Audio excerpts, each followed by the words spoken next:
ঈদ উল ফিতরকে সামনে রেখে শেষ সময়ে রাজধানীর শপিং মলগুলোতে কেনাকাটা কেমন চলছে জানাতে শেষ মুহূর্তে বসুন্ধরা সিটিতে আছেন আমাদের সহকর্মী সাদিয়া ন্যান্সি। সরাসরি চলে যাচ্ছি তার কাছে। সাদিয়া ন্যান্সি, আপনি তো বসুন্ধরা সিটিতে আছেন, আমাদের জানাবেন আসলে শেষ সময়ের কেনাকাটার কি অবস্থা।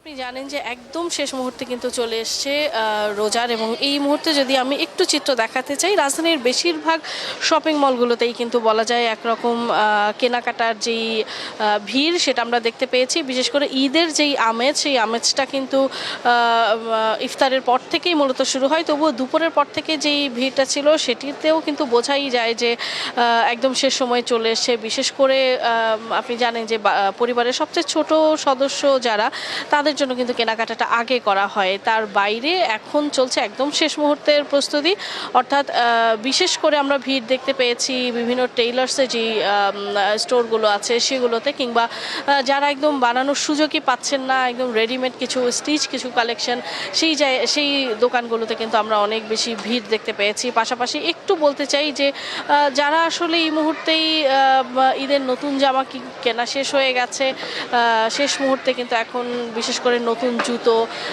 অর্নামেন্টস, সেই দোকানগুলোতে কিন্তু অনেক বেশি ভিড়। আমি এই মুহূর্তে যে বসুন্ধরায় আছি, বসুন্ধরায় আপনি জানেন একই ছাদের নিচে যেহেতু সব ধরনের জিনিস পাওয়া যায়, কাজেই এই জায়গায় কিন্তু রাজধানীর আশেপাশে যারা আছে তারা তো বরং আসেনি, একটু দূর দূরান্ত থেকেও আসেন যেন স্বাচ্ছন্দ্যে একটু কেনাকাটা করতে পারেন তারা।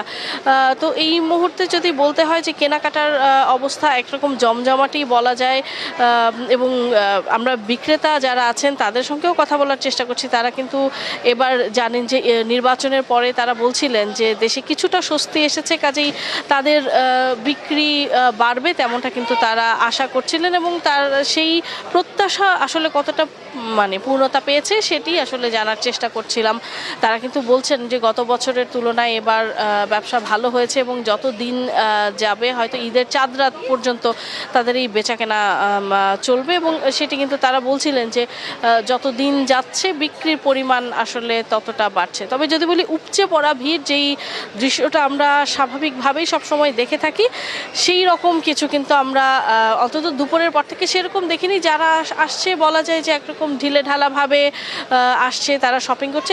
একদম শেষ সময়ে পরিবারের প্রিয়জনদের জন্য যেই উৎসবের আমেজ নিয়ে কেনাকাটা, সেটি কিন্তু চলছে এই জায়গায়। তো বলা যায় রাজধানীর বেশিরভাগ শপিং মলগুলোতে কিন্তু একই চিত্র, এবং সন্ধ্যার পর সেটি আরও বেড়ে যাবে এমনটাই প্রত্যাশা করছেন এখানে যারা ব্যবসা করছেন ব্যবসায়ীরা। এই ছিল আমার কাছে বসুন্ধরা থেকে ঈদ কেনাকাটা সবশেষ খবরাখবর।